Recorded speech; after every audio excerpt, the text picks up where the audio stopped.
नमस्कार, स्वागत है आप सभी का। आप देख रहे हैं एनएमएफ न्यूज। आपके साथ मैं हूं Namta Chaudhary. Does God exist? क्या ईश्वर का अस्तित्व है? इस सवाल का जवाब आपको किससे लेना चाहिए?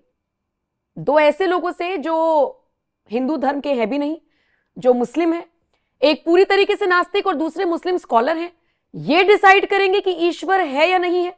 और सबसे बड़ी बात, क्या ये टाइटल देना जरूरी था? बहुत जरूरी था।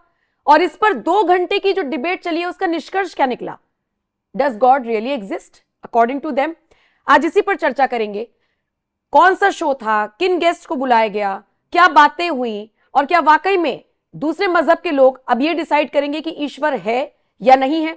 वो भी उनमें से एक वो आदमी जो पूरी तरीके से ये कह लीजिए कि उस विचारधारा पर चलता है जिसमें कि आपको म्यूजिक नहीं सुनना, तो आपको दाढ़ी भी मतलब एक लिमिटेड फॉर्म में रखनी है। तो सबसे पहले तो यही टीवी पर बैठकर डिबेट क्यों कर रहे हैं? टीवी देखना और मनोरंजन के जितने भी साधन हैं, हराम तो ये भी है। बहरहाल पंकज जी, मेरे वरिष्ठ सहयोगी, मेरे साथ जुड़े हुए हैं। पंकज जी, खबर तो ये है नहीं, लेकिन खबर से इतर बहुत जरूरी डिस्कशन जरूर हो जाता है, क्योंकि अब हमारी बारी है। अब करेंगे हम लोग चर्चा। Does God exist? They will decide. नहीं, अंग्रेजी में अगर टॉपिक है कि डज गॉड एग्जिस्ट, तो एक ईसाई मतावलंबी को लाना चाहिए था जो उसके जानकार हैं, ईसाई धर्म के जानकार। और अगर यह हिंदी में था कि ईश्वर है या नहीं, तो किसी हिंदू धर्म के विद्वान को लाना चाहिए था। दोनों टॉपिक लिखा, लेकिन बुला लिया एक ऐसे कट्टर मुसलमान को जिसको की आंखों पर पट्टी बंधी है, वो दूसरा कुछ देखना ही नहीं चाहता। और दूसरा एक बीए पास है जो कि लिरिक्स लिखा करता था सिनेमा में, और इससे ज्यादा उसका नॉलेज नहीं कुछ। और इन दोनों को बैठाकर एक पंडित जी ये कह रहे हैं कि does God exist, does the God exist. तो इन दोनों को क्या पता कि एग्जिस्ट या नहीं। अब मैं एक एक करके उस पूरे प्रोग्राम के बारे में बता रहा हूं। वो प्रोग्राम एक एजेंडे की तरह पेश किया गया, क्योंकि टॉपिक यह भी दिया जा सकता था कि डज अल्लाह एग्जिस्ट, क्योंकि दोनों मुस्लिम थे। फिर तो विवाद हो जाता ना, मुसलमान थे, उस पर जाना ही नहीं है। हाँ। सारे दायरे तो गॉड के, भगवान के, ईश्वर के इर्द गिर्द रखने हैं ना, क्योंकि हम तो सबसे ज्यादा टॉलरेंट वाले धर्म से आते हैं, हमें तो नहीं बुरा लगेगा। नहीं, पंचिंग बैग हम नहीं है। अगर आपने मुसलमानों को बुलाया है तो डिस्कशन ये होना चाहिए था कि अल्लाह है या नहीं, क्योंकि अगर मुसलमानों से डिस्कशन की जाए तो इस बात के लिए कीजिएगा। और 2 मुसलमानों को बैठा दिया गाली देने के लिए, हिंदुओं और क्रिश्चियनों को। और ये किस एजेंडे के तहत किया गया था, हर किसी को पता है। अब एक एक करके दोनों कैरेक्टर पे आते हैं। पहला कैरेक्टर है मुफ्ती समाइल नदवी। ये वही मुफ्ती है, जैसा कि आपने बताया, कि ये कह रहा है कि दूसरे धर्म को मानने की इजाजत ही नहीं है। सब गलत। अगर आप अल्लाह को नहीं मानते हैं तो आपको रहने की इजाजत नहीं है। और वो बात क्या कर पता है, आपको नजरिया रखने की भी इजाजत नहीं है। मान लिया कि आप मुसलमान भी हैं, लेकिन जो ये सोच रहा है उससे इतर अगर आपका नजरिया है, फिर भी आप कत्ल करने के लायक हैं।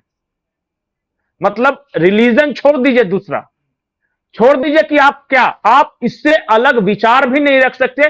ये अल्लाह का हुक्म है, ये कह रहा है समाइल नदवी।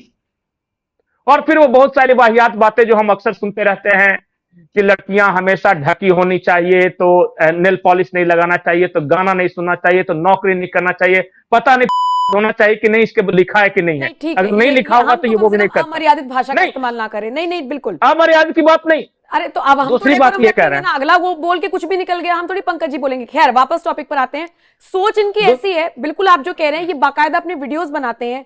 ये बाहर से कहीं मलेशिया से पीएचडी की डिग्री पता नहीं ले रहे हैं, ले चुके हैं, लेकिन सोच आप गाना नहीं सुन सकते, चलिए ठीक है, इनके यहां हराम होगा, लेकिन उन सबसे इतर जो मैं देख रहा हूं उसी चश्मे से तुम देखो, वरना तुम सब गलत। ये डिसाइड करेंगे ईश्वर है या नहीं है। वही तो बताइए कैसे आदमी को ले आए। इससे बड़ा जाहिल इस भारत में कोई नहीं। इसकी सिर्फ एक ही मेरिट है कि ये इंटरनेट सनसनी और इसके फॉलोअर्स है जो कि उस प्रोग्राम को देखेंगे। और इसके फॉलोअर्स ने प्रोग्राम देखा, फैन फॉलोइंग बड़ी है। इनको प्रमोट करते हुए लोग लिख रहे हैं कि ये है नदवी साहब का जलवा। 3 दिन में 17 लाख फॉलोअर्स बढ़ गए। अरे मैं आपको एक बात बताऊं कि वो प्रोग्राम भी रखा गया था इसीलिए कि नदवी साहब के जलवे को बढ़ाने के लिए। और दूसरा जो स्कॉलर था, मैंने तो बताया ना कि एक दूसरा स्कॉलर था जावेद अख्तर। वो किसी भी धर्म के मामले में, या फिर वो क्रिश्चियनिटी को कितना जानते हैं, सनातन को कितना जानते हैं, मुझे नहीं पता, लेकिन मैंने उनकी डिग्री चेक की, वो सिर्फ साधारण एक बीए पास थे। वो तुकबंदी बड़ा बढ़िया किया करते थे, और सलीम जावेद की जोड़ी हो गई। सलीम साहब डायलॉग लिखा करते थे, ये गाने लिखा करते थे, बस दैट्स इट। और उनको, उनके पास देने के लिए सारे जमाने का ज्ञान है। यही इस देश की विडंबना है कि जो वाकई विद्वान है, अगर बुलाना था तो इलियास काज़मी साहब को बुलाते, या फिर ऐसे इस्लामिक स्कॉलर को बुलाते जिन्होंने सब कुछ पढ़ा है, सारे देश देखे हैं। अगर ईश्वर, गॉड और अल्लाह के बीच अगर करना था कि भाई एग्जिस्ट या नहीं करता, तो एक हिंदू बिल्कुल। धर्मगुरु को बुलाते, एक क्रिश्चियन को बुलाते और एक बुलाते, तब पता चलता ना। तो इनको तो चाहिए थी टीआरपी, और उठपटांग कुछ भी बुलवा के चले गए, और लोग देख रहे हैं। नहीं तो निष्कर्ष आज क्या जो निकला मुसलमान, पंकज? ये क्या कुछ निष्कर्ष नहीं, निकला? क्या डिसाइड करा इन लोगों ने कुछ कि नहीं, डज गॉड रियली एग्जिस्ट और नॉट? नहीं। एक ने कहा कि अगर एग्जिस्ट नहीं कहोगे तो तुमको कत्ल कर देंगे, दूसरे ने कहा कि मैं नहीं कहूंगा। नहीं, दूसरे ने तो ये भी कहा कि ये सब चीजें अगर होती हैं, बुराइयां होती हैं, तभी तो हमें अच्छाई का पता लगता है। नहीं, नहीं, देखिए, वो आदमी भी इस्लामिक ही है।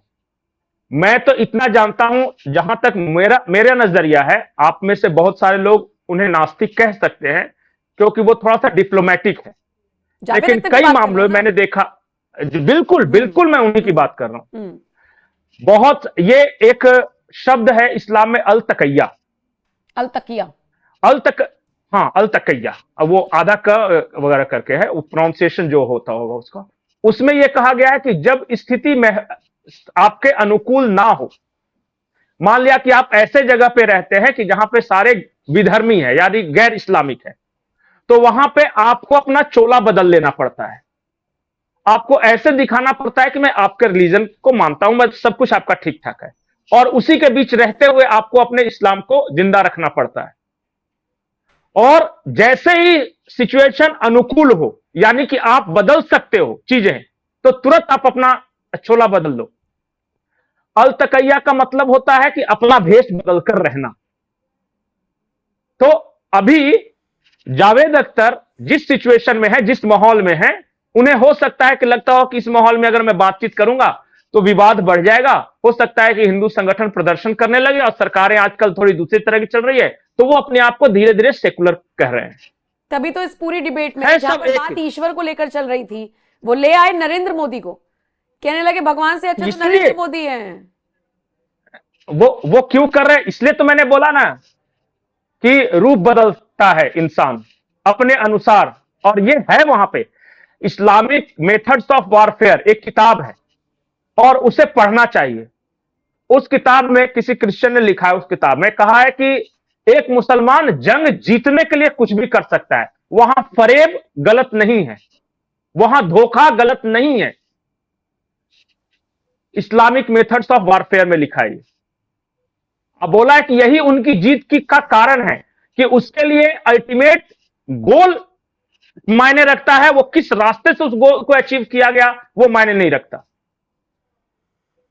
तो फिर पंकज जी, मोटे मोटे और तौर पर इस चीज पे चर्चा होनी चाहिए थी ना, क्या लिखा है, किन 26 आयतों पर कई बार सवाल उठा दिए जाते हैं, या अरब के जो लोग हैं वो भारत के मुसलमानों को लेकर क्या सोचते हैं, इन सारी चीजों पर होनी चाहिए थी ना, कि महिलाओं को कैसे आगे बढ़ाएं, जो कुरीतियां हैं उनसे कैसे आगे बढ़े। ये ईश्वर पे चर्चा, ये तो हम और आप कर लेंगे नहीं, ना। तो ये तो ईश्वर पे तो जो ईश्वर को मानता है वो चर्चा क्योंकि करेगा ना। ये पता है मैं क्यों कह रही हूँ बात, जो कि आप और मैं कर लेंगे, शायद लोग जिस सोचेंगे कि मैं अपने आप को बुद्धिजीवी और आपको बुद्धिजीवी बता रही हूँ। बुद्धिजीवियों की तो डेफिनेशन बदल गई है। अभी तक हम जावेद अख्तर को बुद्धिजीवी कह सकते थे, परिपक्व कह सकते थे, एक्सपीरियंस कह सकते थे। अब इस डिबेट को देखने के बाद मुझे लगता है डेफिनेशन चेंज करनी पड़ेगी। नहीं, नहीं, मैं एक बात आपको बताता हूं कि इज्म एक शब्द है अंग्रेजी में, जैसे कम्युनलिज्म सांप्रदायिक, सोशलिज्म समाजवादी, इज्म। तो इसी तरह हिंदी में कह सकते हैं कि वाद, संप्रदायवाद, क्षेत्रवाद, जातिवाद, ये कहते हैं ना, उसी तरह एक बुद्धिजीवी वाद है।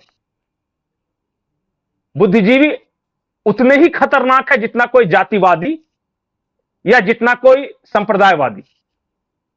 और बुद्धिजीवी क्या करता है? वो कुछ नहीं करता है, वो सिर्फ ज्ञान बघाड़ता है और उससे देश और समाज को कोई फर्क नहीं पड़ता। एक सैनिक जंग लड़ता है, वो जंग जीतता है, इससे फर्क पड़ता है दुनिया को। एक किसान उगाता है अनाज, इससे फर्क पड़ता है। एक ट्रैफिक पुलिस का हवलदार भी अगर ट्रैफिक मैनेज करता है तो इससे फर्क पड़ता है। वो एक हाथ में विदेशी वाइन और दूसरे हाथ में सिगार लेके बढ़िया बढ़िया बातें करता है, आधा अंग्रेजी आधा हिंदी मिला के, उसको बुलशिट, वो किसी काम का नहीं। वो आपकी बुद्धि, आपको इन्फ्लुएंस करता है। जैसे कि बुद्धिजीवीवाद से इस देश को क्या मिला, मैं आपको बताता हूं। इस देश से मिला, जेएनयू में जाकर देखिए, वहां जिंदगी के सबसे फेल्यूर लोग सबसे ज्यादा बुद्धिजीवीवादी के। मैं आपको एक उदाहरण बताता हूं, ऐसे नाम नहीं लेना चाहिए, लेकिन एक बच्चा जिसकी मां गरीब है, खेत बेच के दिल्ली भेजती है, वो 13 साल तक कभी कोंकण लैंग्वेज, कभी अफ्रीकन स्टडीज, कभी ये पढ़ता रहता है, और वो पूरी दुनिया को सीख देता रहता है कि बिहार में इतना अत्याचार है, ये इतना अत्याचार है। आजकल वो नेता है बहुत बड़ा। उसकी प्रथम जिम्मेदारी ये थी कि अपने घर को गरीबी से निकाले, मां ने जो खेत गिरवी रखा है उसको छुड़ाए। लेकिन ये क्या करने लगा कि लाल झंडा उठाकर बुद्धिजीवीवाद करने लगा। वो बुद्धिजीवीवाद के और उदाहरण देखने हैं तो आप चलिए, कल मैं आपको दिखाता हूं। रात को 2-2 बजे तक जो तकरीरें होती है गांजा के कश पे, वो बुद्धिजीवीवाद है। जो शराब धड़ल्ले से बहती है और नशे में आधा इंग्लिश आधा हिंदी बोलते हैं, वो बुद्धिजीवीवाद है। सही को सही और गलत को गलत कहने वाले बुद्धिजीवी अब नहीं है। अब बुद्धिजीवी वो हैं जिनकी अपनी परिपक्वता वहां पर डिसाइड होती है जो उनको ठीक लग रहा है। मैं तो बहुत सारे इंटेलेक्चुअल्स को आजकल देख रही हूं पंकज जी, जिनको मैं इंटेलेक्चुअल समझती थी। ज्ञान बांटना है और इंटेलिजेंट दिखना है तो या तो हिंदुओं को गालियां देना शुरू कर दो, अंधभक्त बता दो, उनकी आस्था पर चोट कर दो, ज्यादा नहीं सरकार कुछ कर रही है तो एक एजेंडा चला दो, और वो है इंटेलेक्चुअल बिना फैक्ट्स जाने। ये अरावली हिल्स वाला पूरा मैटर आप देख ही रहे होंगे। सरकार सफाई दे रही है, सुप्रीम कोर्ट का जस्टिस हम पूरा देख रहे हैं कि फैसले में क्या आया है, लेकिन ऐसा सोशल मीडिया पर इंटेलेक्चुअल्स ने बवाल काटा हुआ है कि बस बेच दिया, सब खत्म। मैं तो ऐसे इंटेलेक्चुअल को जानता हूं जो मेरे ही गांव के पास में आए और उन्होंने कहा ये है धान, धान मतलब गेहूं, और पूरा वीडियो बना के चला गया। ये ज्यादा हो गया, थोड़ा सा ज्यादा हो गया ये। मैं आपको वीडियो भेज दूं, मैं नाम नहीं ले रहा हूं, उन्होंने कहा था, और वो बकायदा लाखों का पैकेज पाते हैं भाई दिल्ली में। अब हम जो किसान परिवार से आए हुए हैं वो कह रहे धान मतलब गेहूं कब से हो गया भाई? बोला कि भाई कॉर्पोरेट पत्रकार है, वो भी सकता है। इसी बड़े लोग, इस डिबेट में भी चर्चा हुई कि अगर बहुमत यानी कि ज्यादातर जो लोग हैं अगर वो नैतिकता की बात नहीं करेंगे तो इसका मतलब ये थोड़ी कि वो सही हैं। ज्यादा लोग भी अगर गलत बोल रहे हैं तो गलत ही रहेगा ना। तो कोई धान को अगर गेहूं फैसला कौन करेगा? रहेगा ना। नहीं तो सबसे बड़ी बात है कि कौन तय करेगा कि क्या सही क्या गलत है। मान लिया कि मैं एक नजरिया रखता हूं, मैं आपको एक उदाहरण बताता हूं। मेरे गांव में अगर कोई लड़की पहली बार नौकरी करने गई तो गांव का बहुमत है कि वो गलत है, क्योंकि पहली बार हुआ है। बाद में कुछ समय बीतता है, हर घर से एक लड़कियां नौकरी करने लगती है तो उसी गांव का बहुमत बदल जाता है, बोलता है कि नौकरी तो आजकल की जरूरत है, नहीं करेगा तो घर कैसे चलेगा। जो बात 10 साल पहले गलत थी वो 10 साल बाद सही कैसे हो जाती है। तो इसलिए कह रहे कि तय कौन करेगा, फैसला कौन करेगा। मुझे लगता है कि समय काल परिस्थिति पे छोड़ देना चाहिए। ठीक है। और पंकज और हमारे धर्मों में, मैं जो सनातन जिसको मैं मानता हूं, वहां तो गीता का वाक्य ही है परिवर्तन ही संसार का नियम है, परिवर्तन होते रहना चाहिए। और श्लोक यह है, उसका मैं हिंदी तर्जुमा कर देता हूं, रूपांतरण, कि जो पेड़ झुकता नहीं है वो टूट जाता है, वो ठूंठ हो जाता है। तो जहां फ्लेक्सिबिलिटी के चांसेस नहीं रहते ना, वो बर्बाद होते हैं। जो आपको पता है कौन फ्लेक्सिबल नहीं है, अगर धर्म, रिलीजन, संप्रदाय की बात करें तो नहीं। और जैसा आपने कहा ना कि वक्त पर छोड़ देते हैं चीजों को, तो मुझे लगता है कि डज गॉड एग्जिस्ट, जहां से पंकज जी ने शुरुआत की थी, ये भी दर्शकों के ऊपर छोड़ देते हैं। दो मुसलमान तो तय नहीं करेंगे। आखिरी लाइन बोल दूं जी, आखिरी लाइन बोल दूं।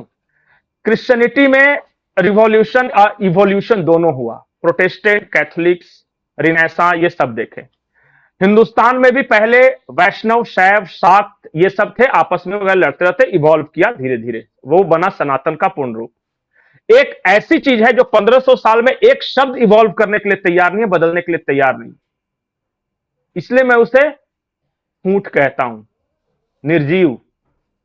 लेकिन आपने एक त्रुटि कर दी यहां पर, अब 100 साल आगे क्यों ले गए? 1500 हो गए क्या? 1400 1400 साल और पुराना। 1500 जो आदमी नदियों के देश में सिर्फ इसलिए वजू कर रहा है क्योंकि अरब में पानी की कमी था, वहां पानी बचाना था, यहां नहाकर वो पूजा कर सकता है, लेकिन फिर भी वो कर रहा है जो इतना ये है स्टिफ हो, उसके बारे में क्या कहूं, खैर जाने दीजिए। जाने देते हैं, दर्शकों के ऊपर छोड़ते हैं। पंकज जी शुक्रिया मेरे साथ जुड़ने के लिए। मैं तो ये भी नहीं कहूंगी इस खबर पर, ये एक चर्चा थी, कुछ लोगों ने चर्चा की ईश्वर पर, तो हमने भी थोड़ा सा उसको समझने की और समझाने की कोशिश की। कितना समझ में आया आपको? जवाब हमें जरूर दीजिएगा, कमेंट सेक्शन में अपनी राय जरूर दीजिएगा, प्रतिक्रिया जरूर दीजिएगा, इंतजार रहेगा। और बाकी अपडेट्स के लिए एनएमएफ न्यूज की वेबसाइट पर भी आप रुक कर सकते हैं, www.newsnmf.com पर जाइए। बाकी प्लेटफॉर्म्स जैसे कि इंस्टाग्राम, फेसबुक, ट्विटर पर भी आप जा सकते हैं और अपडेट्स ले सकते हैं। बहुत बहुत शुक्रिया।